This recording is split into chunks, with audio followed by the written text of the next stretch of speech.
Good morning students. आशा है आप सभी स्वस्थ होंगे। आइए लेसन नंबर 4 मुल्ला नसीरुद्दीन के बारे में पढ़ते हैं। यह पात्र ऐसे ही एक और हस्ती मुल्ला नसीरुद्दीन के प्रसंगों पर आधारित है। नसीरुद्दीन के प्रसंगों से हंसी हंसी में महत्वपूर्ण सीख मिल जाती है। बताइए बीरबल और तेनालीरामन क्यों प्रसिद्ध हैं? इनके किस्सों से हमें क्या सीख मिलती है? इस पर चर्चा कीजिए। आइए हम इस विषय पर जानते हैं। बीरबल और तेनालीरामन क्यों प्रसिद्ध थे? बीरबल और तेनालीरामन इसलिए प्रसिद्ध थे क्योंकि वे दोनों ही बुद्धिमान और चतुर थे। किसी भी समस्या का हंसते हंसते आसानी से हल निकाल लिया करते थे। आइए पेज नंबर 18 को ध्यान से पढ़ें और समझें। आइए आपको मुल्ला नसरुद्दीन की एक दास्तान अक्लमंदी सुनाते हैं। एक बार मुल्ला नसरुद्दीन ने एक मदरसा खोला। उसमें आसपास के बहुत सारे गरीब लड़के पढ़ने के लिए आने लगे। मुल्ला जिस प्यार से लड़कों को पढ़ाते थे उससे सभी लड़के खुश थे। एक दिन मुल्ला ने कुछ लड़कों को बातें करते सुना। ये लड़का कह रहा था कि अगर हम ऐसा वैसा कुछ करते हैं तो पता नहीं लोग क्यों बातें करने लगते हैं। दूसरा कह रहा था, हाँ लोग तो कुछ न कुछ कहते ही रहते हैं, मगर हमें सोच समझकर ही अपनी आवश्यकता के अनुसार कार्य करना चाहिए। मुल्ला को दूसरे लड़के की बात ठीक लगी। वे भी यही मानने थे कि लोग जो चाहे कहे, मगर हमें वही करना चाहिए जिसे हमारा दिल और दिमाग सही मानता है। कुछ सोचकर मुल्ला तुरंत लड़कों के सामने आ गए।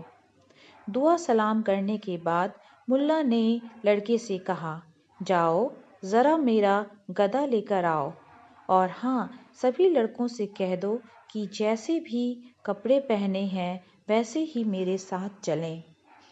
नीचे कुछ शब्द दिए गए हैं, उन्हें ध्यान से पढ़ें। दास्तान, किस्सा यानी कि स्टोरी, मदरसा, स्कूल, विद्यालय, आवश्यकता, जरूरी, ज़रूरत यानी कि रिक्वायरमेंट।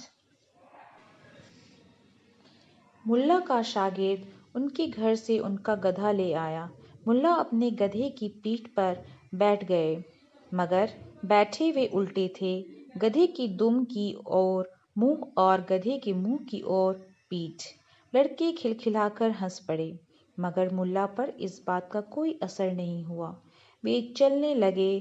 तभी एक शिष्य ने उनसे कहा, जनाब आप गधे पर उल्टे क्यों बैठे हैं? मुल्ला ने कहा, मैं तुम्हारे सवाल का जवाब सही समय पर दूंगा। अभी तो बिना कोई सवाल पूछे तुम सब मेरे साथ चलो। फिर अपने गधे से कहा, चलो मेरे प्यारे गधे चलो, ज़रा गांव की गलियों की सैर करा दो। गधे पर उल्टे बैठे मुल्ला और उनके शागिर्दों की जुलूस गांव की गलियों में घूमने लगा। जो भी इस विचित्र जुलूस को देखता कहता, देखो मुल्ला बावला हो गया है, और उसके शागिर्द उससे भी ज्यादा। इस तरह मुल्ला का जुलूस जैसे जैसे आगे बढ़ता, उनको देखने के लिए लोगों की भीड़ भी बढ़ती जाती।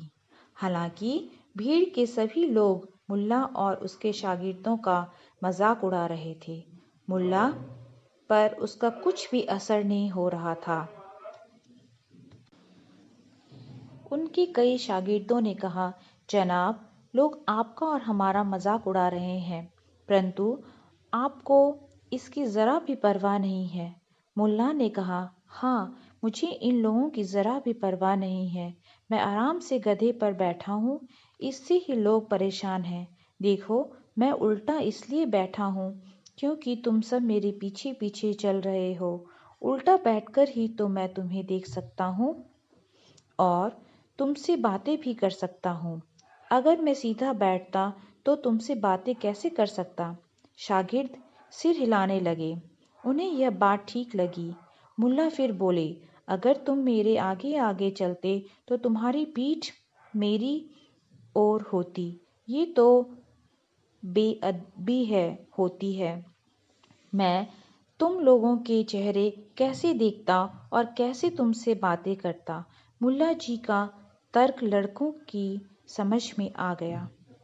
आइए कुछ शब्द नीचे में दिए गए हैं, उनके अर्थ को जानें। शागिर्द, शिष्य यानी डिसिपल। जवाब, उत्तर, आंसर। बेअदबी, निरादर, डिसऑनर। दुम, पूछ यानी टेल, जरा, तनिक, अ लिटिल। तर्क, विचार यानी आइडिया। असर, प्रभाव यानी इफेक्ट। विचित्र, अनोखा यानी स्ट्रेंज। जनाब, महोदय यानी सर। बावला, पागल यानी क्रेजी और मैड। फायदा, लाभ और बेनिफिट। तितर बितर यानी बिखरा हुआ, मतलब कि स्कैटर। मुल्ला ने लड़कों को समझाते हुए कहा, देखो, लोगों को जो कहना है उन्हें कहने दो। हमें जो ठीक लगता है, जिससे हमें फायदा होता है, हमें वही करना चाहिए। लोगों के कहने सुनने से कुछ भी नहीं होता। हमें किसी के कुछ कहने से डरना नहीं चाहिए। ये लोग जो हमारे पीछे चले आ रहे हैं, भाग जाएंगे अगर हम ही चिल्ला चिल्ला कर कहें मुल्ला बावला है और मुल्ला के शागिर्द उससे भी ज्यादा। जैसे ही मुल्ला और उसके शागिर्द ने चिल्ला चिल्ला कर यह कहना शुरू किया, उनके पीछे आने वाली भारी भीड़ तितर बितर हो गई। मुल्ला और उसके शागिर्द हंसने लगे और हंसते हंसते अपने मदरसे आ गए। गधे से उतरकर मुल्ला ने अपने शागिर्दों को समझाया कि लोग कुछ भी कहें, हमें निडर होकर वही करना चाहिए जिसे हम सही समझते हों।